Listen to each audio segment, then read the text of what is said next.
राम नाम की महिमा क्या है? सुनिए डॉक्टर श्याम सुंदर पराशर जी की यह अनमोल कथा। आज की इस कथा में भक्तों आप लोगों को भगवान के नाम की महिमा और उस नाम महिमा का क्या प्रभाव है, किस हद तक पापी का उद्धार प्रभु के नाम से हो सकता है, इस कथा में आपको बताया जाएगा। प्रभु के हजारों नाम हैं, जो नाम आपको पसंद आए बस उसी का आप निरंतर मन में मौखिक या मानसिक रूप से जाप करते रहिए और एक समय ऐसा आएगा कि आपको उस नाम की महिमा प्रत्यक्ष अपने जीवन में दिखाई देने लगेगी। तो आप लोग इस कथा को तन मन धन के साथ सुने और प्रेम से बोलिए भक्तों, श्री राधे राधे। धड़ाम दी से धरती पर गिरा बैन और प्राण पखेरु उड़ गए। अब महात्मा परेशान, हम तो राजा को सुधारने आए थे पर हमने तो राजा को ही सिधार दिया। अब बिना राजा के सिंहासन सुना तो संतों ने मंत्रों से मंथन किया बैन के शरीर का। उससे पहले निषाद की उत्पत्ति हुई। पुनः मंथन करने पर भगवान पृथु रूप में प्रकट हो गए। बोल पृथु भगवान। तो ने मिलकर के पृथु भगवान को सिंहासन पर विराजमान किया, उनका अभिषेक किया।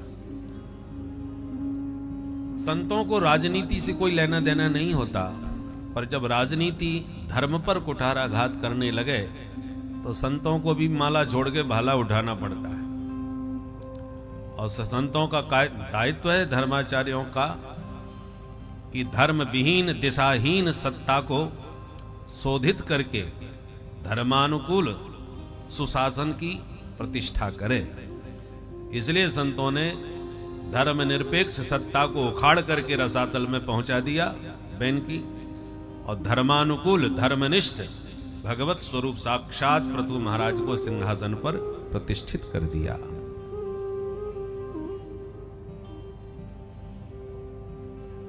इन्हीं पृथु महाराज के द्वारा 100 यज्ञ किए गए। इंद्र घबरा गए, ये तो मेरा सिंहासन भी छीन लेंगे। तो अंतिम 100वें यज्ञ का घोड़ा चुरा के इंद्र भाग गए।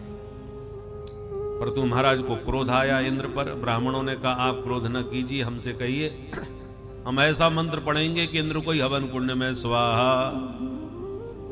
क्योंकि देवता मंत्रों के अधीन होते हैं, वो मंत्र ब्राह्मणों के पास होते हैं।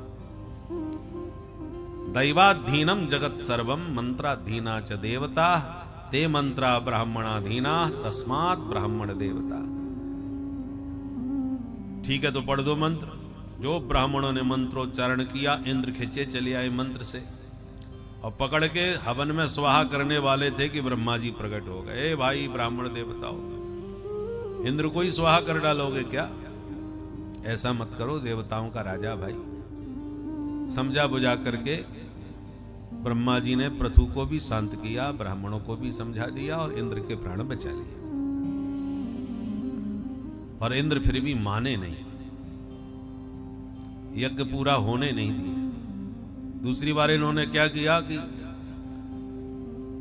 राग भभूति लगा करके और साधु जैसा वेश बना करके घोड़ा चुरा के फिर भाग लिए। सुखदेव जी कहते हैं यहीं से पाखंड की परंपराओं का शुभारंभ हुआ। तो ये पाखंड का शुभारंभ किसने किया? किसी असुर ने नहीं, ये देवताओं के राजा इंद्र हैं, इसके प्रवर्तक।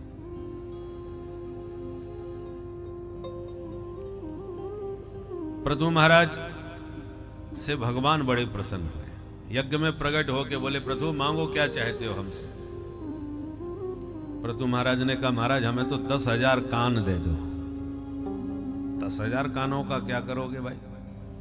बोले प्रभु हमें आपकी कथा सुनने में बड़ा आनंद आता है, इन दोनों कानों से कमी पड़ जाती है। हम तो चाहते हैं खूब आपकी चारों तरफ कथा हो और हमारे पास 10,000 कान हो जो निरंतर आपकी कथा सुधारस का पान करते रहे। इसलिए विधत सुकर्णायुत में समय वरह। अयुत, अयुत माने 10,000।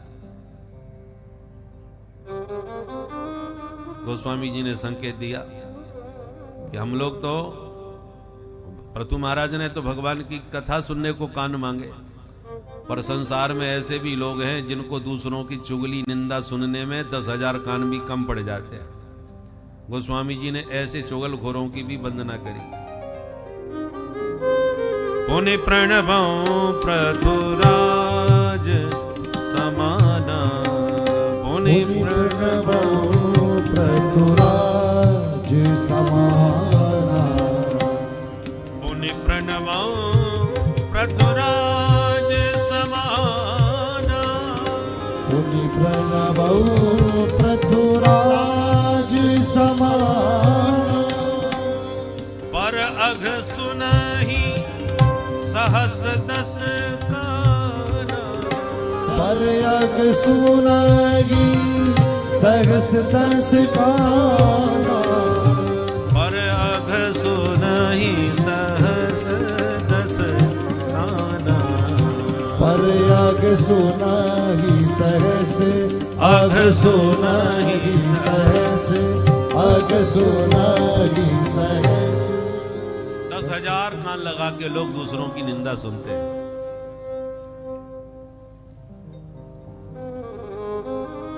इन्हीं भगवान पृथु के वंश में आगे चल के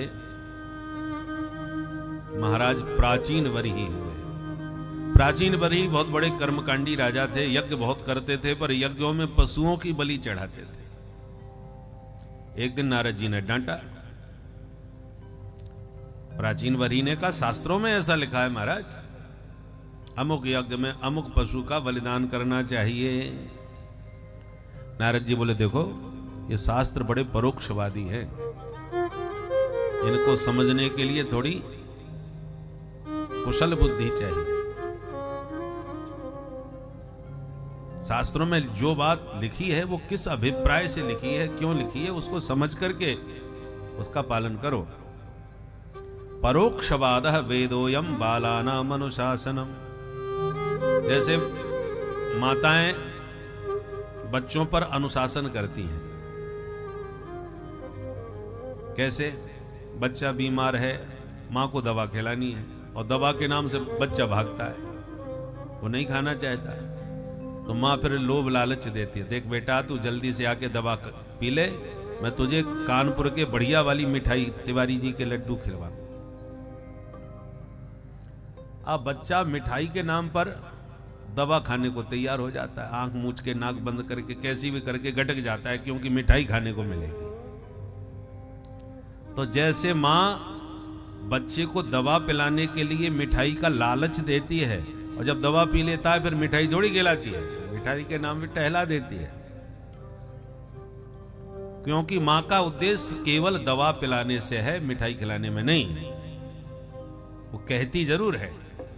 ऐसे ही वेद भगवान ने स्वर्ग आदि सुख के लड्डू दिखा करके हम जीवों को सत्कर्म में प्रवृत्त किया है।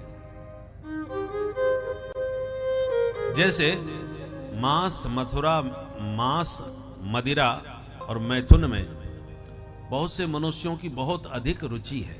तो इस वृत्ति का नियंत्रण कैसे किया जाए? अतः वेदों ने कह दिया, ठीक है तुम पशु हिंसा किए बिना नहीं रह सकते, तो अमुक यज्ञ के समय अमुक पशु की हिंसा माने बलिदान कर दो। इसका मतलब यह नहीं हुआ कि बलि चढ़ानी ही चाहिए, वो तो तुम्हारी हिंसा की वृत्ति का नियंत्रण करने के लिए यह विधान बना गया। इसको कहते हैं परसंख्या विधि।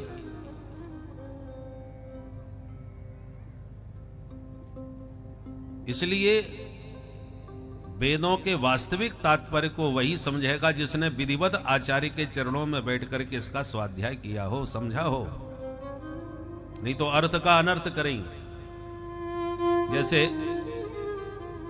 एक गांव में एक ठाकुर साहब थे, जमींदार, बड़ा अच्छा रुतबा था, प्रभाव था, पर ठाकुर साहब की आदत पड़ गई चावलों का माड़ पीने की। माड़ समझ गए? आजकल तो कुकर में सीटी बज जाती है, बाकी पुराने जमाने में माताएं जब चावल बनाती थीं तो चावल का पानी जो बहा देती थीं, तो चावल का जो पानी होता है निकला हुआ, तत्व होता है उसमें चावल का कुछ, उसको माड़ बोलते हैं। ठाकुर साहब को वही गर्मा गर्म माड़ अच्छा लगता था, जबकि माताएं उसे यूं ही बहा देती हैं। तो इसलिए ठाकुर साहब अपने घर में ही पीते थे बिना किसी को कुछ बताए। कोई सुनेगा तो मेरा मजाक उड़ावेगा। अब एक दिन ठाकुर साहब घर में मीटिंग कर रहे थे, गणमान्य लोग क्षेत्र के आए हुए थे, चर्चा चल रही थी। उधर उनकी श्रीमती जी ने गर्मा गर्म माड़ निकाल के काट के कठौता में धर दिया और बेटे से कहा, बेटा जल्दी जाओ, पिताजी को बुला के लाओ, फटाफट पी जाए, नहीं तो माड़ ठंडा हो जाएगा। तो बालक बुलाने के लिए दौड़ता हुआ गया, वहां देखे तो मीटिंग चल रही है पिताजी की अध्यक्षता में। अब उसने सोचा यदि मैंने सबके बीच में कह दिया पिताजी चलो माड़ पी लो, तो माड़ तो बाद में पिएंगे, हमारी पिटाई जरूर कर देंगे। कि मूर्ख, सबके बीच में कहना जरूरी था, और यदि नहीं कहता तो उधर माड़ ठंडा हो जाएगा तो मैया मारेगी, तेने पूरा माड़ ठंडा करवा दिया। तो बच्चा दुविधा में पड़ गया, क्या करूं। बड़ा होशियार था, उसने ऐसी भाषा में अपने पिता से कहा कि पिताजी के अलावा कोई समझ ही ना पाया। सबके बीच में आके बोला, पिताजी। बोले हाँ बेटा। बोले पिताजी धानुपुर से माणू जी आए हैं, अब कठौता घाट पे बैठे हैं, अब जल्दी चल के मिल लो, नहीं शीतलपुर को चले जाएंगे। बोलो राधे राधे। राधे राधे। अब बाहर से जो लोग आए थे उन्होंने जब उसे सुना तो उन्होंने अर्थ क्या किया कि धानुपुर नाम का कोई गांव है, माणू नाम के सज्जन मिलने आए हैं, कठौता घाट पे बैठ के राह देख रहे हैं, ठाकुर साहब नहीं मिलेंगे तो शीतलपुर नाम के शहर में चले जाएंगे। तो जिनको संदर्भ का ज्ञान नहीं था उन्होंने यही अर्थ किया, पर उसका वास्तविक अर्थ जो था वो अकेले ठाकुर साहब समझ पाए, क्योंकि उन्हें मालूम था ये क्या कहना चाह रहा है। माड़ के बारे में और कोई जानता ही नहीं था। तो समझ गए धान से उत्पन्न चावलों का माड़ निकला, कठौता पे धरा है, जल्दी चल के पी लो, नहीं तो ठंडा हो जाएगा। अब शब्द वही है, पर संदर्भ का ज्ञान जिसे था असली अर्थ उसी को समझ में आया, बाकी सब उल्टा सीधा अर्थ करते रहे। उसी प्रकार वेदों में कहां पर कौन सी बात किस अभिप्राय से किस संदर्भ में कही गई है, ये वही व्यक्ति समझ सकता है जिसने विधिवत पूर्व प्रसंगों को भी पढ़ा हो, समझा हो और आचार्य के चरणों में बैठ के उसको सीखा हो। इसलिए हमारे ऋषियों ने वेदों का अधिकार सबको नहीं दिया। अल्पज्ञ व्यक्ति वेदादि शास्त्रों के गूढ़ तात्पर्य को न समझ के अर्थ का अनर्थ ही करेगा। विभेत्यल्प सुताद वेदो मामयम प्रहरष्यति। वेदादि शास्त्रों को जब कोई अनधिकारी व्यक्ति पढ़ता है तो शास्त्र भी कांपने लगते हैं कि यह मूर्ख हमारा शब्द का अनर्थ न कर दे। जैसे आपका ऑपरेशन हो रहा हो और डॉक्टर साहब आती आपसे कहें कि भैया आराम से लेटे रहना, मैं भी आज जिंदगी में पहली बार ऑपरेशन करूंगा, तो सोचिए आप पर क्या बीतेगी। ये श्रीमान जी को पहले नंबर पर हम ही मिले। अनाड़ी व्यक्ति से डर ही लगता है कि न जाने क्या कर दे। उसी प्रकार शास्त्र भी घबराते हैं अल्पज्ञ से, अनाड़ी से। तो नारद जी महाराज ने एक पुरंजनोपाख्यान के माध्यम से प्राचीन बरही को आत्म तत्व का रहस्य बतलाया। जीवात्मा परमात्मा दोनों पक्के मित्र हैं, परंतु जीवात्मा का नाम है पुरंजन, परमात्मा का नाम है अभिज्ञात। जीव पुरंजन क्यों कहलाया? पुरीम जनयति इति पुरंजनः। विविध कर्मों के अनुसार जीव 84 लाख इन पुरियों में प्रवेश पाकर के जन्म पाता है। 84 लाख शरीर हैं, इन विविध शरीरों में जीव जन्म लेता है, इसलिए इसका नाम है पुरंजन। पुरियों में जन्म लेवे तो पुरंजन। और अभिज्ञात माने सर्वज्ञ, जिसको सब कुछ आता हो। तो परमात्मा है सर्वज्ञ और जीवात्मा है अल्पज्ञ, पर हैं दोनों पक्के मित्र। जीव परमात्मा से विमुख होकर के माया के प्रभाव से जगत में भटक जाता है, तब परमात्मा ही एक संत साधु सदगुरु का स्वरूप बना करके आते हैं और जीव को आत्मबोध कराते हैं और भवाटवी के इस संसार के जाल से निकाल के अपने घर वापस ले जाते हैं। इसलिए आचार्य शास्त्रों ने कहा कि सदगुरु को केवल मनुष्य मत समझना, सदगुरु साक्षात परमात्मा ही हैं जो तुम्हें लेने के लिए इस जगत में आते हैं। इसलिए गुरु साक्षात परब्रह्म तस्मै श्री गुरवे नमः। 3 ब्रह्म होते हैं, निराकार ब्रह्म, निराकार ब्रह्म और नराकार ब्रह्म। निराकार ब्रह्म माने सर्वव्यापक, जिसका कोई आकार नहीं। और नराकार ब्रह्म माने जो नर के रूप में सदगुरु बन करके आप हमारे बीच में आते हैं, वो गुरु साक्षात परब्रह्म, ये नराकार ब्रह्म है, नर के आकार का। और तीसरा है नीराकार ब्रह्म, नीर माने जल, जल के रूप में प्रवाहमान जो गंगा जी की निर्मल जल धारा है, वो द्रवीभूत ब्रह्म का स्वरूप है। गंगा जी साक्षात द्रवित ब्रह्म है। तो इसलिए गोस्वामी जी ने गुरु वंदना में कही, बंदऊ गुरुपद कंज कृपा सिंधु नर रूप हरि। सदगुरु कौन है? नर रूप में साक्षात हरि ही है। श्री सदगुरुदेव भगवान की। तो नारद जी ने ये दिव्य ज्ञान प्राचीन वरी को दिया, जिससे उसका कल्याण हुआ। प्राचीन वरी के 10 पुत्र हो गए, उनको भी नारद जी ने उपदेश दिया। ये तो रही उत्तानपाद के वंश की चर्चा। अब महाराज मनु के दूसरे पुत्र हैं, जिनका नाम है प्रियव्रत। प्रियव्रत ने एक बार संकल्प लिया कि हम रात नहीं होने देंगे। क्यों? रात होने से 12 घंटे यूं ही सोने में बर्बाद हो जाते हैं। इसलिए रथेन ज्योतिर्मयेन रजनीमपि दिनम करिष्यामि। मैं अपने ज्योतिर्मय रथ के प्रकाश से इस रजनी को, रात्रि को दिन में परिणत कर दूंगा, रात नहीं होने दूंगा।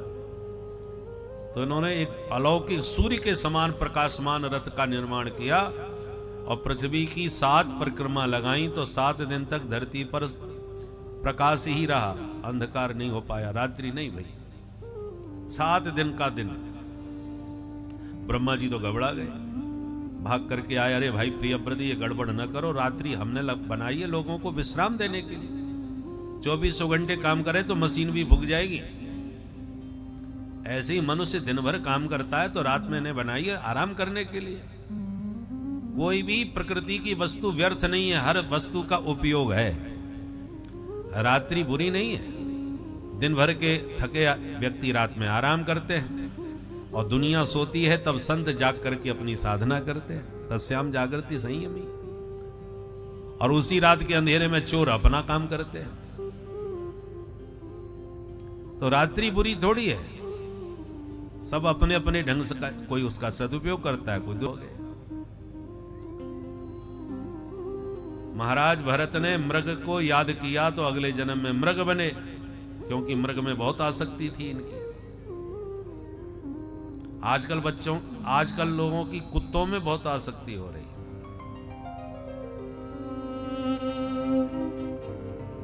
सबसे ज्यादा ठाठ हैं तो कुत्तों के हमारे। पहले गाय घर में रखी जाती थी, कुत्ते गलियों में भागते थे। अब मामला उलट गया, गाय गलियों में डोल रही हैं और कुत्ते घर में आनंद ले रहे हैं। इसलिए आसक्ति का केंद्र ऐसे किसी को मत बनाओ जिसके कारण तुम्हारा पतन हो जाए। और कभी भी अंतिम श्वास तक अपने मन पर भरोसा नहीं करना चाहिए कि अब हमारी किसी में आसक्ति नहीं रही। आसक्ति कभी भी आसक्ति, इसके आने का कोई समय नहीं होता। किसी भी उम्र में कहीं भी किसी से भी आसक्ति हो सकती है। इसलिए सदैव मन को सावधान रखना चाहिए। तो ये पागलों जैसा व्यवहार ब्राह्मण शरीर में करने लगे तो पिता ने पागल ही समझ लिया और नाम रख दिया जड़ भरत। ये महामूर्ख है मेरा बच्चा। और भरत जी सुन के बड़े खुश हो गए। अब पागलपन की मोहर लग गई, ना कोई हमसे शादी विवाह करेगा, ना हम किसी के चक्कर में। इतने में महाराज जी दिखाई पड़ गए, जड़ भरत जी। सुकहारों ने कहा, ए बाबा इधर आओ, महाराज रघुगण पालकी में बैठे हैं, चलो लग जाओ आगे। बोले ठीक है, रख दो कंधे पर। तो जड़ भरत जी के कंधे पर पालकी रख दी, सबसे आगे लगा दिया। अब पालकी चलाने वाले एक चाल में चलते हैं, तब व्यवस्थित। इतने में महाराज जी दिखाई पड़ गए। जड़ भरत जी। सुकहारों ने कहा, ए बाबा इधर आओ, महाराज रघुगण पालकी में बैठे हैं, चलो लग जाओ आगे। बोले ठीक है, रख दो कंधे पर। तो जड़ भरत जी के कंधे पर पालकी रख दी, सबसे आगे लगा दिया। अब पालकी चलाने वाले एक चाल में चलते हैं, तब व्यवस्थित पालकी चलेगी। अब जड़ भरत जी अपनी मस्त चाल चल रहे हैं, नीचे देख देख के जा रहे हैं, कहीं चींटा चींटी कोई मर न जाए हमारे पैर से। सन्यासी का धर्म है, दृष्टिपूतम न शेत पादम वस्त्रपूतम पिबेत जलः। नीचे देख करके चले ताकि कोई जीव जंतु की हमसे हत्या ना हो जाए। तो नीचे चल के देख के जा रहे थे, अचानक इन्होंने पैर रखा, पैर के नीचे चींटा दिखाई पड़ गया। अरे बेचारा दब जाएगा, तो उसे बचाने के चक्कर में बाबा ने छलांग मार दी। अब पालकी में लगा व्यक्ति छलांग मारेगा तो पालकी का हाल क्या होगा। जैसे ही महाराज ने छलांग मारी, पालकी डगमगाई, राजा की खोपड़ी चट। अब राजा का मूड खराब हो गया। हे बोढ़ारः साध्वत कृमृत विषम मुह्यते यानम। राजा क्रोध में चिल्लाते हो गए, बोले अरे मूर्खो, पालकी चलाना नहीं आता, मेरा सिर फोड़ दिया तुम लोगों ने। बहुत डांट लगाई तो कहार सब घबरा गए, अरे राम राम, इस बाबा के चक्कर में हम भी मारे जाएंगे। तो सबने मिलकर शिकायत कर दी, महाराज अयम अधुनैप नियुक्तोपि न द्रुतम व्रजति। महाराज जिसको हमने अभी अभी पकड़ के लगाया है, ये बड़ा गड़बड़ कर रहा है, ठीक से नहीं चल रहा और चलते चलते उछल पड़ता है। तब राजा ने झांक के नीचे देखा, कौन है ये, हृष्ट पुष्ट मस्त शरीर महात्मा का। तो राजा मजाक उड़ाने लगे, ओहो देखो बेचारा कितना पतला दुबला, 1.5 हड्डी का है, एक एक हड्डी चमक रही है, बहुत कमजोर है, इसलिए बेचारे के ऊपर बहुत वजन पड़ गया, भार उठा नहीं पा रहा, और सबसे पहले का यही ढो रहा है, इसलिए बेचारे को बहुत कष्ट है। ऐसे व्यंग वचन जड़ भरत जी सुनते गए और चलते गए, बोले कुछ नहीं। फिर कोई चींटा मिला तो फिर वो चल गए। अब राजा का क्रोध आपे से बाहर हो गया, चिल्ला के बोले, करोमि चिकित्साम दंड पाणी रिवा। मतवाले मैं समझ गया तू ऐसे ठीक सुधरने वाला नहीं, तेरी चिकित्सा करनी पड़ेगी। जब इस प्रकार से चिल्ला के जब बोले, तब जड़ भरत जी जिंदगी में पहली बार मुंह खोले। आज तक कभी किसी से बातें ही नहीं किए थे, पहली बार बोले। आज क्यों बोले? आज इसलिए बोलना पड़ा क्योंकि राजा पहचान नहीं पा रहे कि ये कितने बड़े संत हैं, और अनजाने में यदि राजा ने संत का अपमान किया तो हम पर तो कोई फर्क नहीं पड़ेगा अपमान का, पर ये नरक में जरूर चला जाएगा। और एक संत के माध्यम से कोई नरक में जाए, ये संत का स्वरूप नहीं है। इसलिए राजा को नरक से बचाने के लिए बाबा बोल पड़े, अथवा इसलिए भी बोले, बुरा भला जैसा भी हो, पर मैंने तो इसका भार कंधे पर उठा ही लिया है। और संत जिसका भार कंधे पर लेते हैं उसका कल्याण करके ही छोड़ते हैं, फिर उसका पतन नहीं होने देते। साधु से हो ये न कारज हानि, इसलिए बाबा को बोलना पड़ा। कस्त्वं निगूढ़श्चरसि द्विजानां बिभर्षि सूत्रं कतमो वधूतः। कस्त्वं, राजा ने कहा महाराज आप कौन हैं, अपने आप को इस प्रकार छुपा करके घूम रहे हो।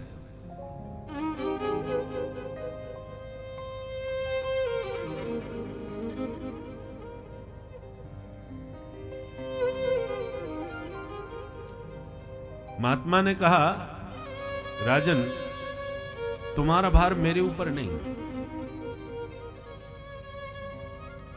क्योंकि भार होगा तो मेरे शरीर पर होगा, मुझ पर नहीं। तुमने कहा कि मैं बहुत पतला हूं, हड्डियां निकल रही हैं, तो ये मोटा पतला होगा तो मेरा शरीर होगा, मैं तो नहीं हूं। अस्ति जायते वर्धते पन्नमते अपक्षीयते विनश्यति, ये 6 जो विकार हैं ये देह के धर्म होते हैं, आत्मा के नहीं। पैदा होना मरना शरीर का धर्म है, शरीर मरेगा पैदा होगा, बनेगा बिगड़ेगा, मोटा पतला काला गोरा ये सब धर्म शरीर के हैं।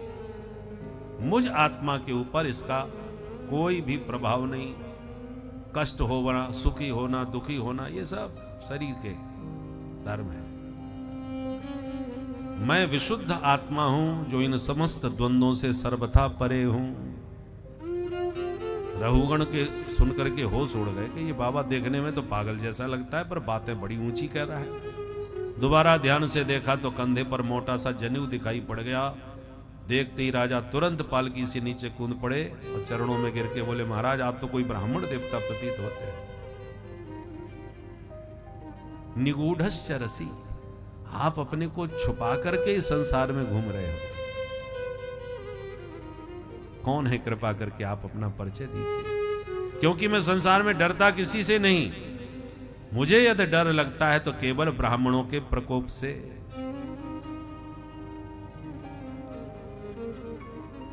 और आपका जनेऊ बता रहा है कि आप कोई विप्रदेव है। जड़ भरत जी मुस्कुरा के बोले, ठीक पहचाने, हैं तो ब्राह्मण ही, पर खतरनाक बिल्कुल नहीं है, इसलिए डरने की आवश्यकता नहीं है। जो कुछ कहना है खुल के कहो। राजा ने कहा, तो महाराज आप बुरा न माने तो एक बात पूछ लूं आपसे। बोले पूछो। बोले आपने कहा कि हम मोटे पतले नहीं है, ठीक है, समझ में बात आई, पर आपने कहा मुझे सुख दुख कोई भी प्रभावित नहीं करता, ये बात हमको समझ में नहीं आई। क्यों? बोले महाराज जब शरीर में कष्ट होगा तो इंद्रियों को कष्ट की अनुभूति होगी। भाई त्वक इंद्रिय है, त्वचा, जिसका गुण है स्पर्श का अनुभव करना। अब आपने सुई चुभो दी शरीर में तो त्वचा को पीड़ा होगी, इंद्री समझेगी, स्पर्श का अनुभव करेगी। और इंद्रियों को सुख या दुख जो भी प्रभावित होता है वो मन को पहुंचता है, मन में प्रभाव पड़ता है उसका। तो जब इंद्रियों को, शरीर को, मन को उस चुभन की पीड़ा का अनुभव हुआ तो इसी शरीर में बैठा है आत्मा, तो फिर आत्मा पर उस कष्ट का प्रभाव कैसे नहीं पड़ेगा? बोलो जय सिया राम। जय सिया राम। सिद्ध करो कैसे? तो रघुगण ने दृष्टांत दिया।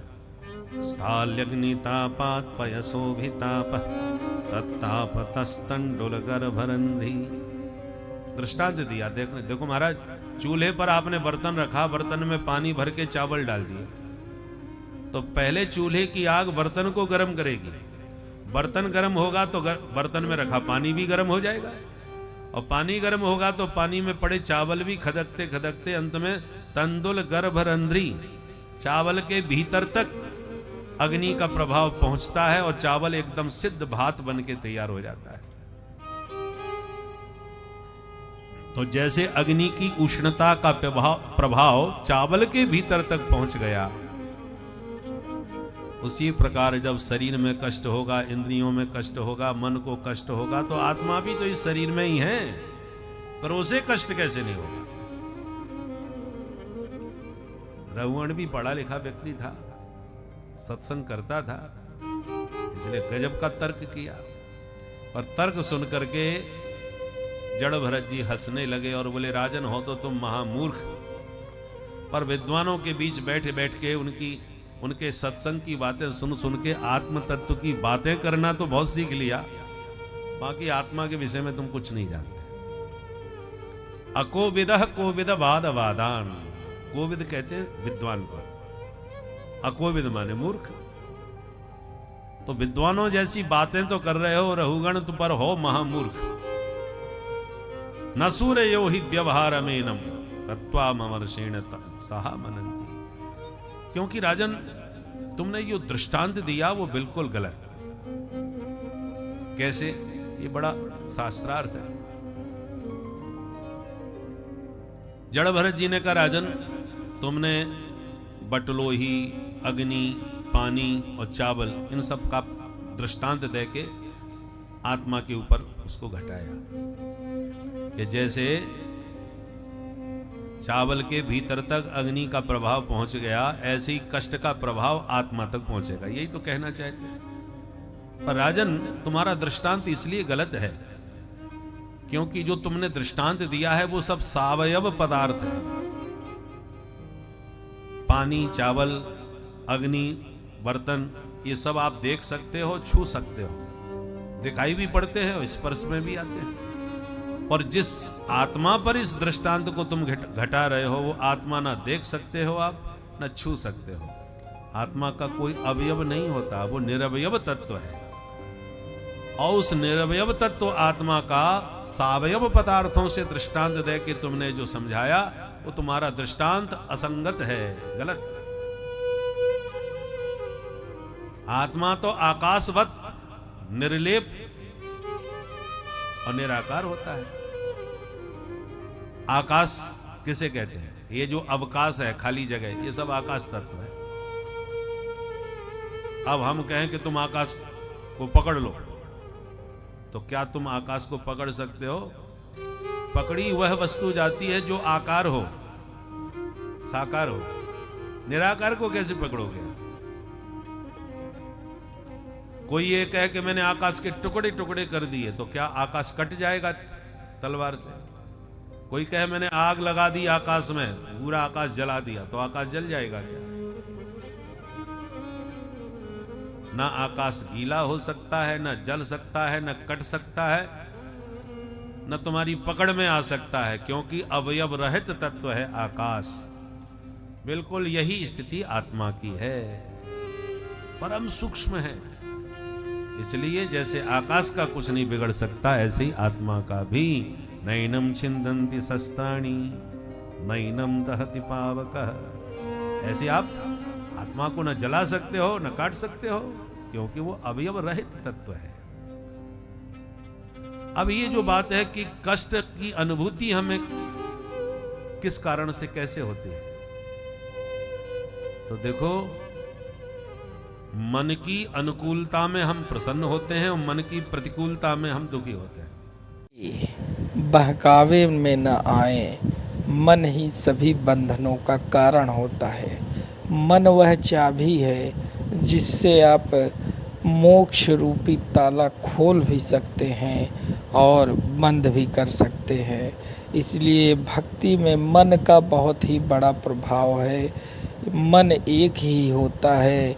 अगर यह मन आप साध लीजिए तो साधने से आप ईश्वर की प्राप्ति बड़े सरलता पूर्वक कर सकते हैं। और इसीलिए इस कथा में गुरुदेव भगवान जी के द्वारा मन की भावनाओं का किस प्रकार से भक्ति में जुड़ाव करना है, यह सब बातें बताई जा रही हैं। इनको आप लोग ध्यान से सुनिए और अपने मन को भी ईश्वर की भक्ति में लगाइए। प्रेम से बोलिए श्री राधे राधे। हो सकता है 2-4 धक्का मार दो या उल्टा सीधा बोल दो, बाद में आते हो आगे आगे घुसते हो। हम 2 बजे से पहले बैठे हैं, बड़बड़ाने लग जाओ। जबकि आप यदि मन में चाह लें बैठाना तो बिल्कुल आराम से बैठ सकता था, इतनी जगह थी, पर आप चाहते नहीं थे, इसलिए आपको इतना कष्ट हुआ, इच्छा विरुद्ध। अब जब वो बैठ गया तो थोड़ी देर बाद फिर एक कोई नए सज्जन आए, उन्होंने भी बैठने के लिए जुगाड़ देखी कि कहां बैठा जाए। और आपने जब उसे देखा तो आप प्रसन्न हो गए, क्योंकि बहुत पुराना मित्र था, 10 साल पहले आपके साथ स्कूल में पढ़ता था, बचपन का मित्र। देख करके आपका मन गदगद हो गया और तुरंत इशारा दे के बुलाया, आओ आओ मित्र इधर आओ। वो भी आपको देखकर खिल गया प्रसन्नता में, पर इशारे में पूछता है जगह तो दिख ही नहीं रही, बैठूंगा कहां? आपने कहा चिंता मत करो, सब जगह हो जाएगी, तुम आ तो सही। अब आपका मित्र आपके पास बैठने को बढ़ा और आपने पड़ोसियों को खिसकाया, जरा थोड़ा थोड़ा दब लो भाई, थोड़ी देर की बात है।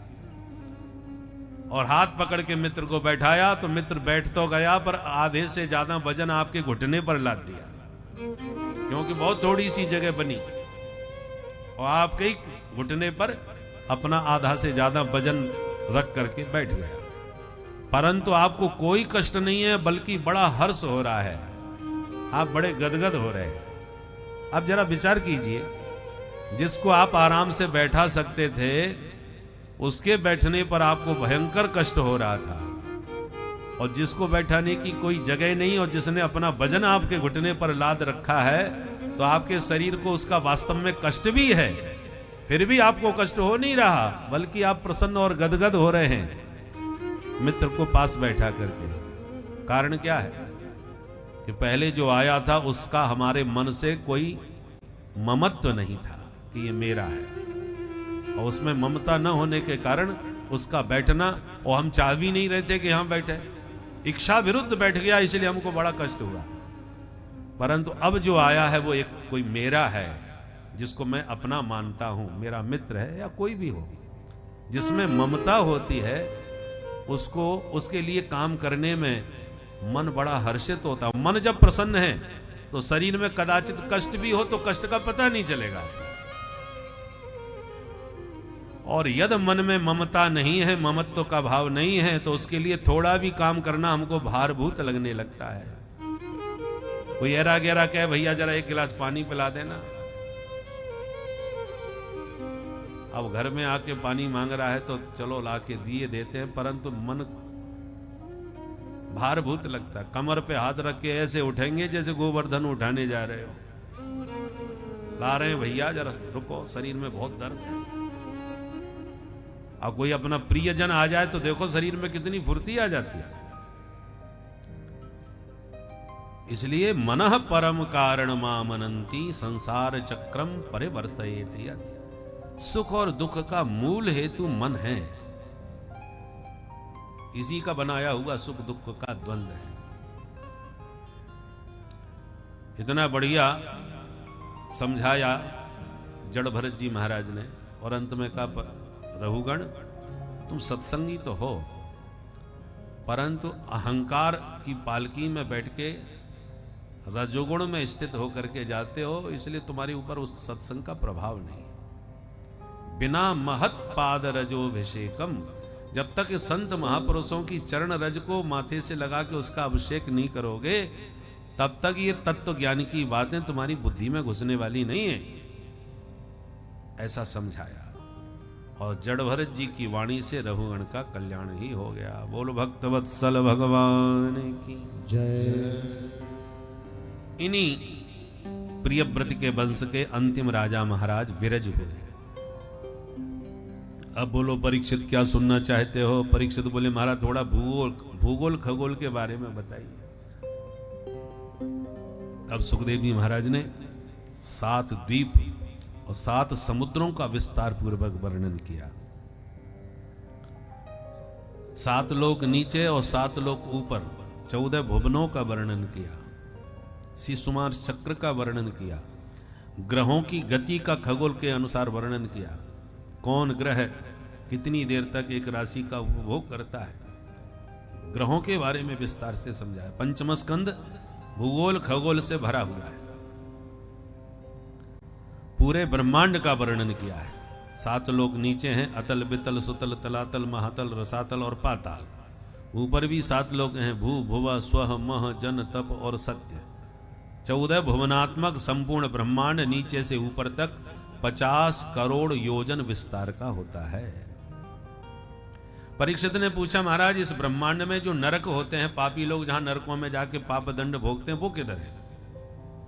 सुखदेव जी बोले नरक है पृथ्वी से 99,000 योजन नीचे। यमपुरी उसे कहते हैं, यमराज जहां के मालिक होते हैं, और 28 प्रकार के महानरक होते हैं। उन नरकों का वर्णन किया।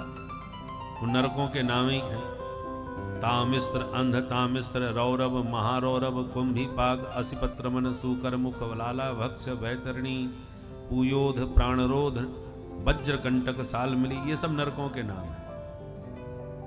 अब किस पाप से किस नरक में कौन सी यातना भोगनी पड़ती है, वो विस्तार से पंचम स्कंद के 26वें अध्याय में बतलाया गया। छोटी जेल होती है, बड़ी जेल होती है, काला पानी की सजा हो जाए, ये सब नरकों की यही व्यवस्था का सूक्ष्म रूप है। बड़े बड़े हॉस्पिटल में जाओ महाराज, किसी का हाथ कट रहा है, किसी का पेट फाड़ा जा रहा है, ये सब नरकों का ही दर्शन है।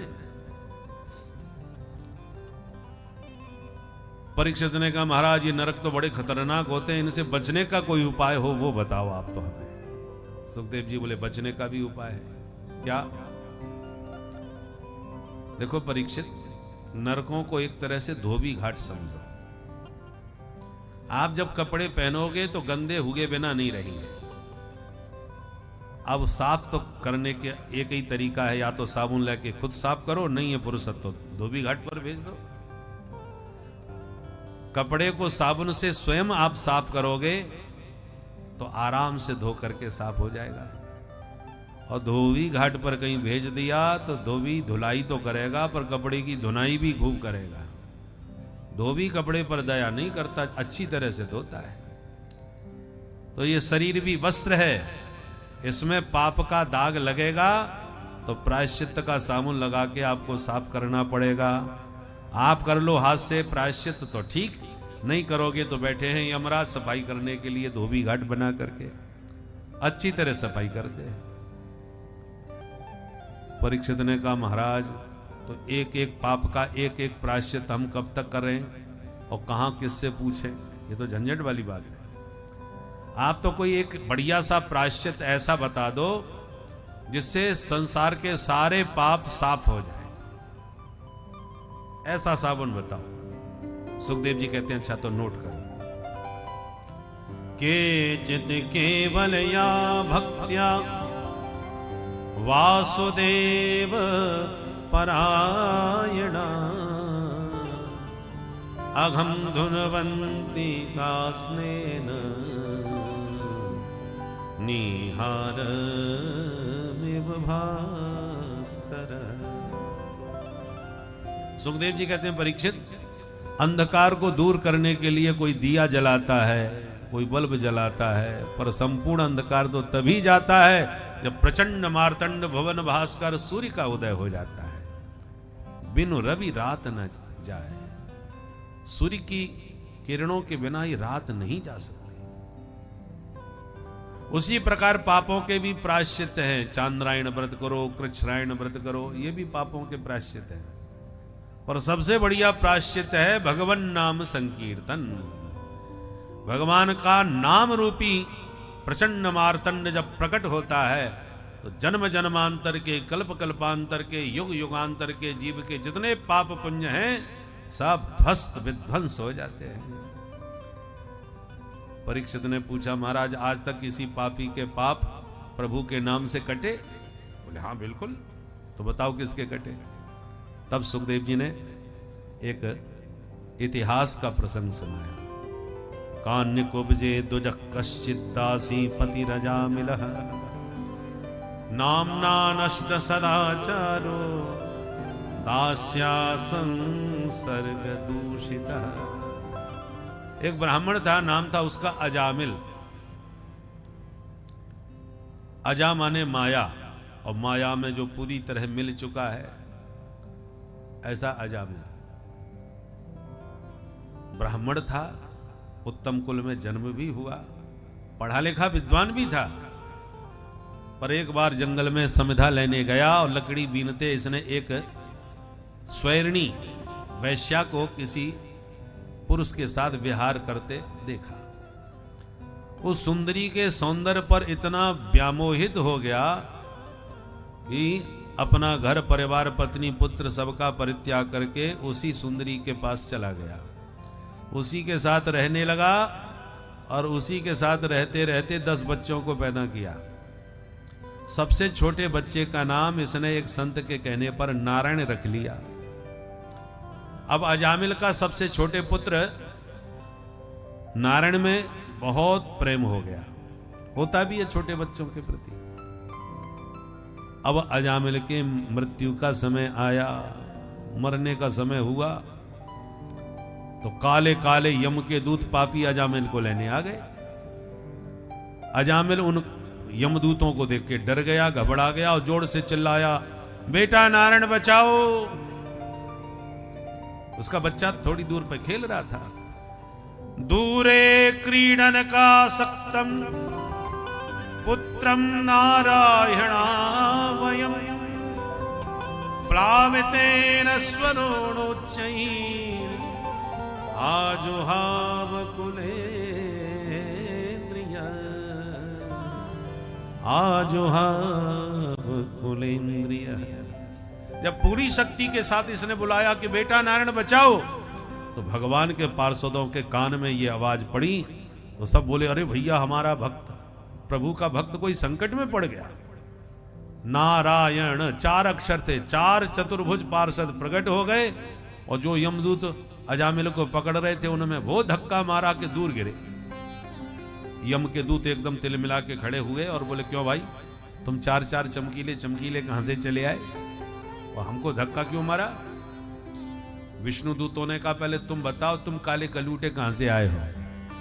बोले, हमको नहीं जानते, हम यमराज के दूत हैं, पापियों को पकड़ने का काम करते हैं।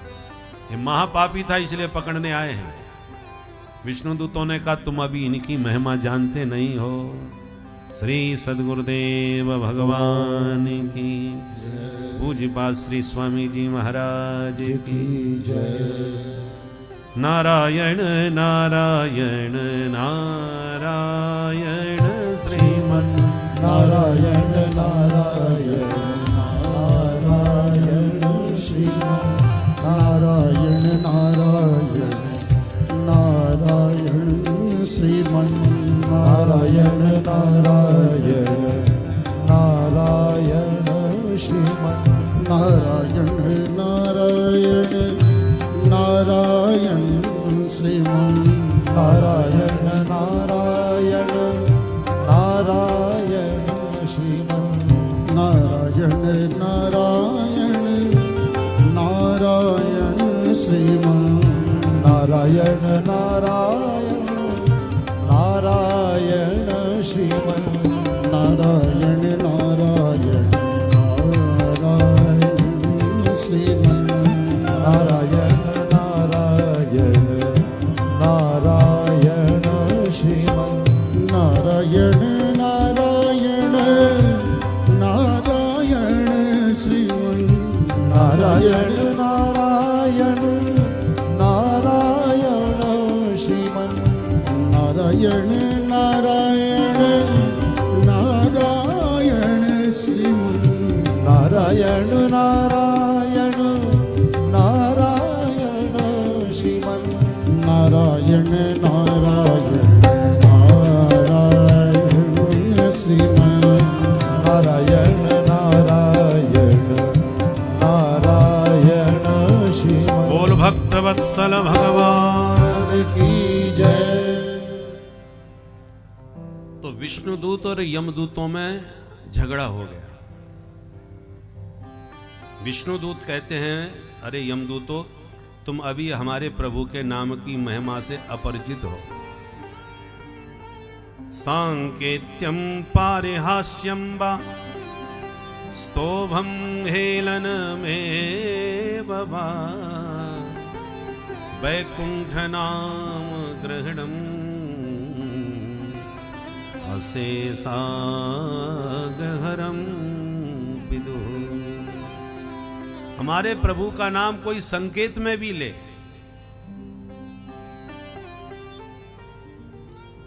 प्रमाद से ले, आलस्य में ले, गलती से ले, कैसे भी ले, पर मरते समय यदि उसके मुख से प्रभु का नाम निकला तो उसके कल्याण में कोई संदेह नहीं रह सकता।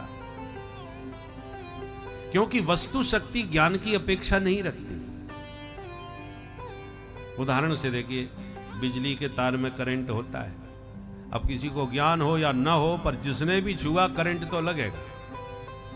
करंट को मतलब नहीं है कि तुम मेरे बारे में क्या जानते हो। जानकार व्यक्ति के छूने पर भी उतना ही झटका है, अनजाने में भी कोई छू ले तो उसको भी उतना ही झटका लगना है। करंट को मतलब नहीं, क्योंकि वस्तु शक्ति ज्ञान की अपेक्षा नहीं रखती। ज्ञानी को ज्यादा लगे और अज्ञानी को कम लगे ऐसा नहीं है, झटका दोनों को बराबर लगे। तो जैसे धोखे से आग पकड़ने पर जलना ही पड़ता है, धोखे से तार पकड़ने पर करंट लग के ही रहता है, धोखे से विष पान करने पर मरना ही पड़ता है, धोखे से अमृत पी जाए तो व्यक्ति अमर होके ही रहता है। ऐसे ही मरते समय धोखे से भी प्रभु का नाम मुंह से निकल जाए तो जीव का कल्याण होके ही रहता है।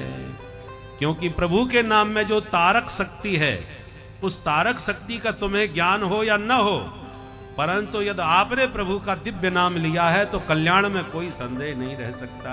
इसलिए भाय को भाय अनख आलस हो, भाय को भाय अनख आलस हो, नाम जपत मंगल इस दस हो, नाम जपत मंगल ऋषि दस हो, कहो कहाँ लगी नाम बड़ाई, कहो कहाँ लगी नाम बड़ाई, कहो कहाँ लगी नाम बड़ाई, कहो कहाँ लगी नाम बड़ाई, राम न सकहि नाम गुण गाई, राम सकहि नाम गुण गाई। इसलिए प्रभु का नाम कैसे भी जपो, मन लगे तो जपो, मन ना लगे तब भी जपो। बहुत से लोग कहते हैं मन तो लगता ही नहीं है, राम राम जपने से फायदा क्या। माला लेते ही मन जाने कहां कहां घूमता है, तो फायदा क्या होगा जपने का। अरे भाई, आज मन नहीं लग रहा, फिर भी जबरदस्ती यदि नाम जपते रहे तो नाम में वो शक्ति है कि तुम्हारे अशुभ अमंगल जब नष्ट होते जाएंगे तो रुचि बढ़ती जाएगी। बोलो राधे राधे। राधे राधे। देखो, किसी का पित्त बिगड़ गया हो,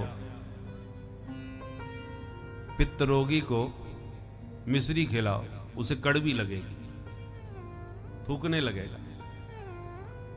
पर मिश्री का गुण है, यदि वो कड़वी लगने पर भी रोगी उसको चूसता जाए तो मिश्री का रस जब उसके भीतर जाएगा तो उसका पित्त शांत हो जाएगा। और मिश्री के दिव्य गुण से जब पित्त शांत हो जाएगा तो लक्षण क्या है, बोले जब तक कड़वी लग रही है तब तक पित्त बिगड़ा है, और चूसते चूसते जब मिश्री मीठी लगने लग जाए तब समझ लो अब तुम स्वस्थ हो गए, पित्त आपका ठीक हो गया। क्योंकि मिश्री का वास्तविक गुण मधुरता है, कड़वापन नहीं है। तुम्हें कड़वी लग रही है मिश्री तो इसका मतलब तुम रोगी हो, मिश्री का दोष नहीं है, तुम्हारा दोष है। पर वही मिश्री तुम्हारा रोग ठीक करके मीठी लगने लग जाएगी, जब ठीक हो जाओगे तब मीठी लगेगी। ऐसी राम नाम अति मीठा है, कोई गा के देख ले, और आप कहोगे हम तो खूब गाते हैं, हमको तो बिल्कुल मीठा नहीं लगता। जबरदस्ती मन लगाना पड़ता है, मन तो बिल्कुल नहीं लगता। उसका कारण यह है कि हम लोग भवरोगी हैं और विषयों का विष हमारे चित्त पर चढ़ा हुआ है। विषयासक्त चित्त होने के कारण जैसे विष का प्रभाव पड़ने पर भी नीम खाओ तो मीठा लगने लगेगा, इसका मतलब तो शरीर में विष का प्रभाव है। तो कड़वी चीज मीठी लगे और मीठी चीज कड़वी लगे तो आपके शरीर का दोष है, शरीर में रोग का कारण है। उसी प्रकार जो विषयासक्त जीव है, भवरोगी जो जीव हैं, उनको भगवान का नाम भी फीका लगता है, भगवान का ध्यान भी अच्छा नहीं लगता, भगवान का रूप भी अच्छा नहीं लगता। परंतु यदि भगवान का नाम कितना भी कड़वा लगता हो और जबरदस्ती भी यदि आप इस नाम का सेवन करते रहे, प्रयोग करते रहे, तो नाम की शक्ति आपके भवरोग को शांत करती चली जाएगी। और जिस दिन आपका भवरोग शांत हो जाएगा उसी दिन आपको नाम में स्वाद आने लगेगा। नाम जपे बिना फिर आप स्वयं भी नहीं रह पाएंगे। जिन रसिकों के चित्त पर राम नाम का स्वाद चढ़ गया, वह किसी भी परिस्थिति में उसका परित्याग नहीं कर सकते। क्षणार्धम अपि, आधे क्षण को भी नहीं त्याग सकते। पर चस्का लग जाए तब की बात है। इसलिए भाई किसी भी विषय में एकदम मन कहीं भी नहीं लगता। बच्चों का पढ़ने में मन लगता है क्या? मार मार के भगाना पड़ता है, कभी गोली खिला करके, कभी पुचकार के, दुलार करके, जबरदस्ती गाड़ी में बैठा करके भेजना पड़ता है। रो रो के बच्चे जाते हैं और जब जाने लगते हैं धीरे धीरे चस्का लगने लगता है, पढ़ाई समझ में आने लगती है, तो फिर अपने आप ही बिस्तर अपना तैयार होकर के समय से पहले भागते हैं, स्कूल का समय हो गया, परंतु चस्का लगेगा तब। शास्त्रीय संगीत सीखने जाओ तो सरगम सिखाते हैं, सारे गा मा पा धा नी, बोले इसी का अभ्यास करो, मूड खराब हो जाता है, ये इसमें क्या है, कुछ पल्ले नहीं पड़ता। पर धीरे धीरे जब षडज मध्यम स्वर आदि साधना करना प्रारंभ करोगे, स्वर साधने लगोगे और फिर स्वर की परख होने लगेगी, पहचान होने लगेगी, तो जो बहुत बड़े संगीतकार स्वर के साधक होते हैं फिर उन्हें शब्द मोहने लगते हैं, वो तो बस स्वरों में ही विहार करते हैं। जो बड़े ख्याल के गायक होते हैं ना, संगीत के बड़े बड़े संगीतकार, बड़े ख्याल गायक, उसमें शब्द कहीं होते ही नहीं, उसमें तो स्वरों का ही विस्तार होता है। पर स्वर विस्तार का आस्वादन वही कर सकता है जिसका वो स्वर में गति हो, स्वर की समझ हो। और बाकी जब बड़े बड़े संगीतकार जब गाते हैं तो जो जिनको समझ में नहीं होते वो उनका मूड खराब हो जाता है कि आज सवेरे से ही वाह कर रहे हैं, हमारे तो कुछ पल्ले ही नहीं पड़ रहा, कुछ नहीं समझ में आएगा। तो किसी भी रस में प्रवेश करने के लिए प्रयास करना पड़ता है, अभ्यास करना पड़ता है, तब उसमें गति होती है। उसी प्रकार राम नाम का अभ्यास करना पड़ेगा, संत सदगुरु के दिए मंत्र को खूब जपना पड़ेगा। ज्यों ज्यों आप जितना जाप करते जाओगे चित्त शुद्ध होता जाएगा, और जितना चित्त शुद्ध होगा उतना ही उसमें स्वाद बढ़ेगा, उसमें रस आने लग जाएगा। शुरू में उलझन होगी, मन इधर उधर भगेगा, भगने दो, भग के जाएगा कहां। जैसे उड़ जहाज को पंछी पुन जहाज पे आवे, मेरो मन अनंत कहां सुख पावे। इसलिए ऐसा विचार त्याग दीजिए कि मन नहीं लगता तो भजन से फायदा क्या।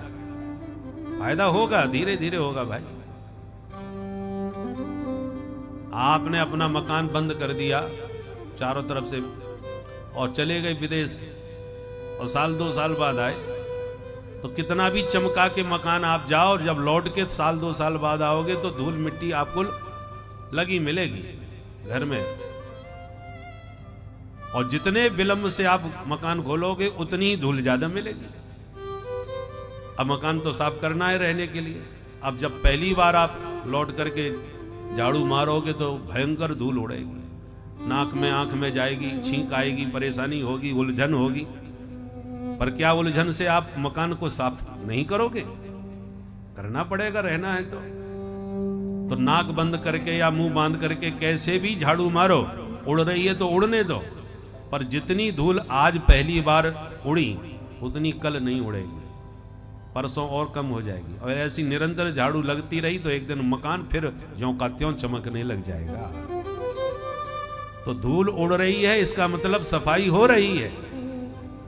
उसी प्रकार आपने अपने अंतःकरण की सफाई न जाने कितने जन्मों से नहीं की, तो जन्म जन्मांतर के द्वारा जो अंतःकरण की शुद्धि नहीं हुई है, तो विषयों की धूल जमी हुई है इसमें। विषय सेवन तो आप हर जन्म में करते रहे ना, पशु पक्षी कुत्ते बिल्ली कुछ भी बने, विषय भोग तो हर शरीर में मिला, भजन नहीं किया।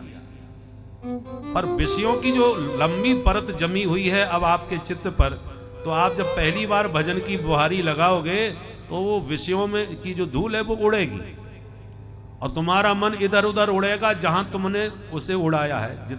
भाई जिन जिन विषयों की धूल जमी है वही उड़ेगी। चित्त जिनका चिंतन ज्यादा करता है उधर ही भागेगा। और भजन के देखो आपने अनुभव किया होगा, वैसे मन भले ही कहीं ना जा रहा हो और माला लेके बैठोगे तभी ज्यादा जाएगा। इसका मतलब भजन के प्रभाव से, नाम के प्रभाव से चित्त में लगी हुई धूल उड़ रही है बाहर की तरफ। परंतु आप भजन बंद न करो, निरंतर इसका नियम। इसलिए गुरुजन मंत्र के साथ नियम भी बताते, इतना माला तुम्हें जपना ही जपना है। नियम क्यों बताते हैं? क्योंकि नियम मिलेगा तो ही आप जपोगे, नहीं तो मन न लगने पर आप उचट जाओगे। तो जबरदस्ती भजन करते करते फिर धीरे धीरे मन उड़ना छोड़ देगा, ठहरने लगेगा, रमने लगेगा, नाम में स्वाद आने लगेगा। जब स्वाद आने लग जाए तब समझ लो अब आप स्वस्थ हो रहे हैं। जब तक मन उड़ रहा है तब तक आप अस्वस्थ हैं। अस्वस्थ का मतलब क्या है? और स्वस्थ का मतलब जो स्व में स्थित रहता है वो स्वस्थ है। आप अपने में मस्त हैं, अपने में डूबे हैं, चाहे जंगल में रहो चाहे घर में रहो। जब आप अपने में मस्त रहना सीख गए तो इसका मतलब आप स्वस्थ हो गए। और जब अपने में हम स्थित नहीं रहते तभी अस्वस्थ होते हैं। दूसरों में स्थित हैं, उसने हमसे राम राम नहीं करी, उसने हमको देख के मुंह बिगाड़ा, तो दूसरे की क्रिया की प्रतिक्रिया आपके भीतर ज्यादा हो रही है, क्योंकि आप अपने में स्थित नहीं है, दूसरों में स्थित है। उसने दूसरों को ताक रहे हो। अस्वस्थ व्यक्ति अशांत रहता है, स्वस्थ व्यक्ति सदा शांत और मस्त रहता है। इसलिए सनई सनई हरि का भजन करने से, ध्यान करने से मन स्वस्थ होने लगता है और अंतर्मुखी होने लगता है। फिर बाहर से कोई माला पहनावे, पूजा करे तो कोई फर्क नहीं, गाली बके या अपमान करे तो भी कोई फर्क नहीं पड़ता। पर ऐसे स्वस्थ साधु बनने के लिए बहुत अभ्यास की आवश्यकता है। अभी तो हमको कोई राम राम ना करे तो टेंशन में आ जाते हैं, कोई कह दे तो दो दिन तक भूख नहीं लगती। महाराज उसने हमको सबके बीच में ऐसा बोल दिया साहब, हमारा भयंकर मूड खराब है। तो दूसरों से हम इतने ज्यादा प्रभावित रहते हैं कि हम विचलित हो जाते हैं, क्योंकि अस्वस्थ हैं। स्वस्थ होने के लिए अभ्यास करने की आवश्यकता है। भगवान के नाम का अद्भुत प्रभाव है। कोई माने न माने, जाने या न जाने, पर नाम का आश्रय लिया तो कल्याण में कोई संदेह नहीं रह सकता। नामस्थ यावतिर शक्ति पाप निर्हरणम हरे, तावत कर्तुम न शक्नोति पातकम पातकी जनाः। बड़े से बड़े पापी में इतना पाप करने की सामर्थ्य नहीं जो हरि के एक नाम में समस्त पापों को दग्ध करने की शक्ति होती है। भगवत पार्षदों ने नाम की महिमा यमदूतों को खूब समझाई, पर उनकी समझ में नहीं आई। तो अंत में वो पिट बातें सुन रहा था, वो तुरंत उठ के बैठ गया और मन में सोचने लगा, धिगमाम बिगर्हेतम सद्भिर दुष्कृतम कुल कज्जलम हित्वा बालाम सतीम योगम सुरापाम सतीम गाम। अजामिल को बड़ी गिलानी होने लगी। अरे राम राम, वो यमदूत बिल्कुल ठीक कह रहे थे, मैं महापापी हूं। मैंने अब अनाथौ पितरौ नान्य बंधु तपस्विनौ।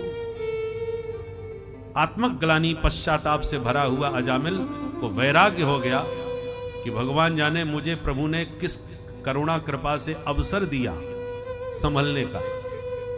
इसलिए कहते हैं स्वल्पमप्यस्य धर्मस्य त्रायते महतो भयात्। थोड़ा भी किया हुआ शुभ कर्म कभी व्यर्थ नहीं जाएगा। आज नहीं तो कल कालांतर में तुम्हारे कल्याण का मार्ग प्रशस्त अवश्य करेगा। कहावत है, डूबते डूबते व्यक्ति को तिनके का सहारा। आपने जो अजामिल पूर्व में तो ब्राह्मण तपस्वी था, वो गणिका के संपर्क में आके बिगड़ गया। तो जो पूर्व का शुभ कर्म था वह शुभ कर्म का ही परिणाम हुआ। जो विष्णु दूतों का भी दर्शन हो गया और उनके संवाद को सुनकर के इसका पूर्व का संस्कार जागृत हो गया और तब इसको उत्कृष्ट वैराग्य हुआ। सब छोड़ छाड़ के गंगा द्वार मुपे आय मुक्त सर्वानुबंधना, सबसे नाता त्याग कर गंगा तट हरिद्वार में जाकर के बैठ गया और फिर निरंतर हरि का भजन करते करते अजामिल अंत में मुक्त हो गया। उधर यम के दूत जब पिट के पहुंचे तो यमराज के सामने काल दंड फेंक करके बोले, महाराज हो गई हमारी नौकरी, अब हमें नहीं करनी। क्यों, क्या बात हो गई? बोले सरकार आपकी आज्ञा लेकर के उस पापी को पकड़ने गए थे, पकड़ना तो दूर रहा, हम ही पिट के आ गए वापस। यमदूतों ने कहा तुम्हें किसने मारा, किस बात पर मारा? तो बोला सरकार हमने जब उस पापी को पकड़ा तो उसने नारायण को पुकारा, इतना सुनते ही 4 लोगों ने आके हमको मारा। नारायण का नाम सुनते ही यमराज ने तुरंत मुंह पे हाथ धर दिया, सावधान, ये नाम अब लिया सो लिया, दोबारा मत लेना। क्यों, क्या हो गया महाराज? बोले देख नहीं रहे यहाँ पापी लोग पड़े हुए हैं नरक में, और ये गोविंद का पवित्र नाम यदि उनके कान में पड़ गया तो मेरा तो कारोबार ही सब चौपट हो जाएगा भाई। सबकी विदाई तत्काल करनी पड़ेगी यहां से। पेट्रोल पंप में माचिस जलाना खतरे से खाली नहीं, एक चिनगारी विस्फोट कर सकती है। तुम पापियों के बीच में प्रभु का नाम ले रहे हो। अब यमदूत चौंके, महाराज इस नाम में ऐसा क्या चमत्कार है, थोड़ा विस्तार से समझाओ हमें, हमारी समझ में नहीं आई बात। विष्णुदूतों यमराज ने कहा, तुम इतना पिट के आए फिर भी नाम की महिमा नहीं समझ पाए। अरे उसने गलती से अपने बेटे के बहाने प्रभु का नाम पुकारा तो तुम उसे छू नहीं पाए, और कहीं प्यार से प्रभु को ही पुकारा होता तो तुम उसे देख भी नहीं सकते थे। इससे ज्यादा नाम की महिमा और तुम्हें क्या समझाऊं मैं। यमदूतों ने कहा, महाराज तो दोबारा ये झगड़ा ना बढ़े, आप तो हमें एक सीधी बात बता दो, हम आज के बाद पकड़ने कैसे जाएं, किसको पकड़ के लाएं। यमराज बोले, तो अच्छा नोट करो, जिह्वा न भक्ति भगवत गुण नाम धेयम् चेतश्च न स्मरति तच्चरणारविन्दम् कृष्णाय नो नमति यद सिरे कदापि आनानयध्वमसतो कृत विष्णु कृत्यम्। यमराज कहते हैं, यमदूतों ध्यान से सुनो, जिनकी जिह्वा से हरि का नाम बिल्कुल ना निकलता हो, जिह्वा न भक्ति भगवत गुण नाम अधेयम्। और दूसरे कौन, चेतश्च न स्मरति तच्चरणारविंदम, जिनका चित्त हरि के चरणारविंद का कभी भी चिंतन नहीं करता, उन्हें भी पकड़ के लाओ। और कृष्णाय नो नमति यद शिर एकदापि, एक बार भी गोविंद के पाद पद्मों में जिसने प्रणिपात न किया हो, प्रणाम न किया हो, तान आनयध्वमसतो कृत विष्णु कृत्या, ऐसे उन दुरात्माओं को, कृतघ्नों को पकड़ के मेरे पास, मेरे दरबार में लाओ, मैं उन्हें सुधारने के लिए बैठा हूं। उनका अपराध क्या है? उनका अपराध यह है कि वो कृतघ्न है। कृतघ्न का मतलब किए हुए उपकार को न मानने वाला। भगवान ने तुम्हें मानव शरीर, देव दुर्लभ शरीर दिया है, और आपने कभी हृदय से उनको धन्यवाद भी नहीं दिया। ये कृतघ्नता का पाप है।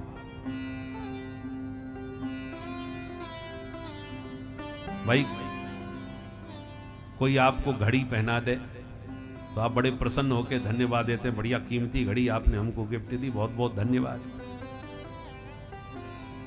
परंतु जिस हाथ पर आपने घड़ी बांध के घड़ी देने वाले को धन्यवाद दिया, जिस प्रभु ने तुम्हें हाथ दिया है, कभी उनको भी तो धन्यवाद दो भाई।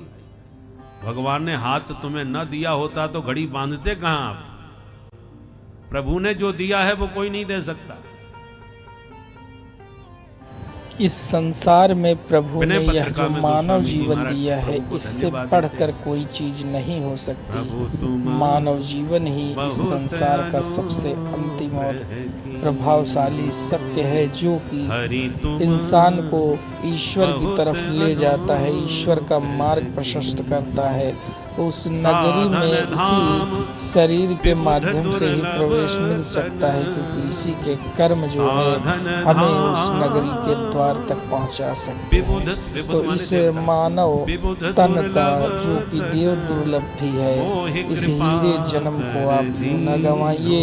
और नाम की इतनी महिमा सुनने के बाद भी भक्तों, हमें ये आशा है कि आप भी अपने इस तन का उद्धार अवश्य करेंगे।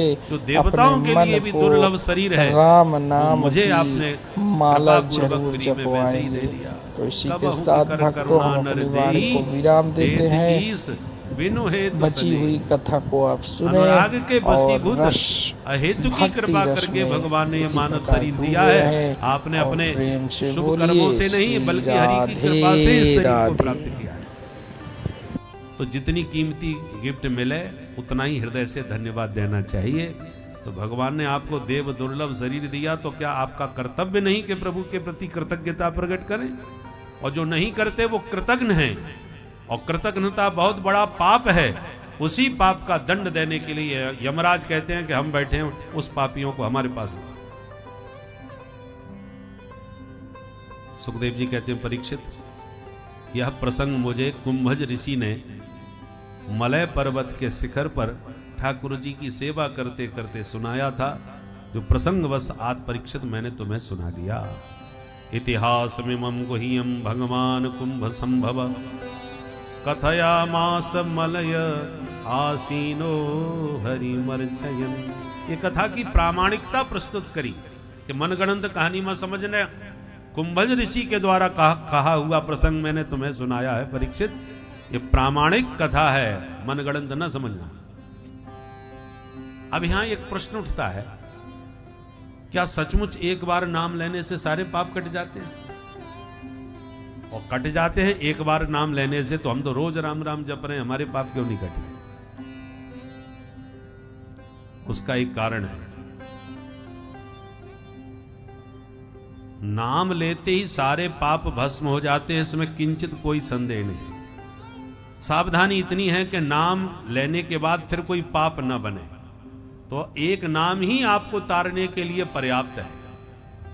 परंतु जब आप कोई पुनः पाप करते हैं तो जो भस्मीभूत पाप हैं वो बलवान हो जाते हैं, शक्ति संपन्न हो जाते हैं, जागृत हो जाते हैं। इसलिए ऋषियों ने कहा अंत काल में नाम जपोगे तो पक्का कल्याण होगा। अंत पर जोर क्यों दिया?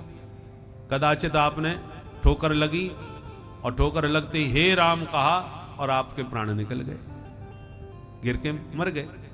तो हे राम कहते ही आपके पाप भस्म, और तुरंत ही प्राण निकल गए, तो पाप दूसरा आपसे कोई बन ही ना पाया।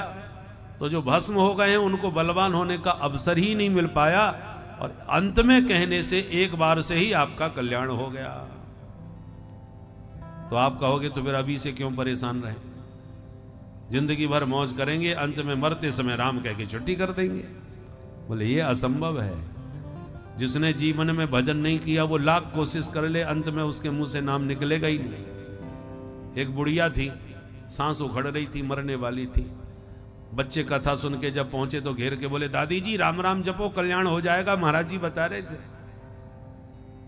राम राम बोलो।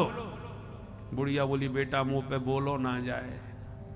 बच्चे बोले तू बोल तो रही है, तू जब इतना बोल सकती है तो राम राम क्यों नहीं बोलती? बोले बेटा कहा करूं मुंह पे ना बोलो जाए। अब बच्चे बड़े परेशान, बुढ़िया बोल तो रही है पर राम राम नहीं बोलती। एक सज्जन बोले चलो पीछे हटो मैं बुलवाता हूं। होशियार थे, तो आके बोले दादी ये बताओ तुम क्या नहीं बोल सकती? उसने सोचा जब मैं कहूंगा क्या नहीं बोल सकती तो यही तो कहेगी कि मैं राम राम नहीं बोल सकती, तो गलती से ही सही नाम तो निकलेगा इसके मुंह से।